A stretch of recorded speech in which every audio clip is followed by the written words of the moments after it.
বৈশ্বিক জ্বালানি চাহিদার অর্ধেকের যোগান দেয় মধ্যপ্রাচ্য।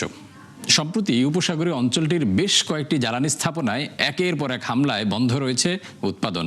ফলে সরবরাহ সংকটে ৩ বছরের মধ্যে সর্বোচ্চে পৌঁছেছে গ্যাসের দাম। আর তেলের দাম ছাড়িয়ে যেতে পারে ব্যারেল প্রতি $১৫০। নাদিয়া ইসলাম তুলির রিপোর্ট। বৈশ্বিক তেলের মজুদ ও রপ্তানির প্রায় অর্ধেকের অংশীদার মধ্যপ্রাচ্য। পাশাপাশি প্রাকৃতিক গ্যাস মজুদের 40% ও 18% উৎপাদন করে উপসাগরীয় অঞ্চলটি। সাম্প্রতিক ইরান ইসরায়েল সংঘাতে জ্বালানি স্থাপনায় একের পর এক হামলায় ভেঙে পড়েছে সরবরাহ শৃঙ্খল, আর তাতেই টালমাটাল বিশ্ব অর্থনীতি। তেলের মজুদে শীর্ষ 7টি দেশের মধ্যে 5টি মধ্যপ্রাচ্যে, যেখানে উৎপাদন ও রপ্তানিতে ভেনেজুয়েলার পর দ্বিতীয় অবস্থানে সৌদি আরব। দেশটির অপরিশোধিত তেলের পরিমাণ 267 বিলিয়ন ব্যারেল, আর 2024 সালে শুধু তেল বিক্রি করে আয় করে $187 বিলিয়ন। যুদ্ধ শুরুর পর প্রথমবার জ্বালানি স্থাপনায় ড্রোন হামলার শিকার হয় মধ্যপ্রাচ্যের বৃহত্তম তেল শোধনাগার রাশতানুরা।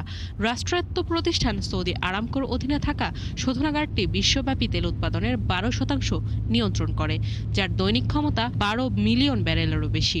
হামলার পর বন্ধ রয়েছে এর কার্যক্রম। তেলের পাশাপাশি প্রাকৃতিক গ্যাসের জন্য বেশ গুরুত্বপূর্ণ মধ্যপ্রাচ্য। পারস্য উপসাগরে অবস্থিত বিশ্বের বৃহত্তম গ্যাস ক্ষেত্র সাউথ পার্স নর্থ ডোম, কাতার ইরানের যৌথ মালিকানাধীন ক্ষেত্রটি কাতারের এলএনজি রপ্তানি ও ইরানের স্থানীয় চাহিদা পূরণের প্রধান উৎস।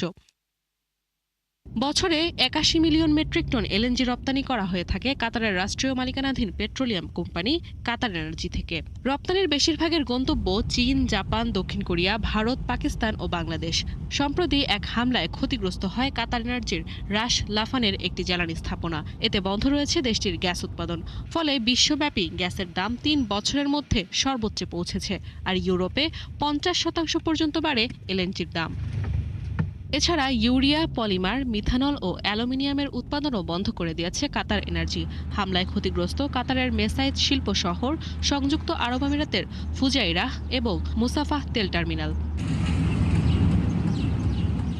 ওমানের দুকম এবং সালালা বন্দরের জ্বালানি স্টোরেজেও হামলা চালায় ইরান। আঘাত হানে ইসরায়েলি অফশোর গ্যাস ক্ষেত্র ও আধা স্বায়ত্তশাসিত ইরাকি কুর্দিস্তানের তেল ক্ষেত্রেও। এতে চারদিকে ছড়িয়ে পড়ে আতঙ্ক। ফলে নিরাপত্তা ব্যবস্থা হিসেবে তেল উৎপাদন বন্ধ করে দেয় ডিএনও, গালফ কিস্টোন ও ডানা গ্যাসের মতো উৎপাদকরা। হামলা আতঙ্কে বন্ধ রয়েছে দক্ষিণ ইরাকের রুমাইলা তেল ক্ষেত্র। নাদিয়া ইসলাম তুলি, ৭১।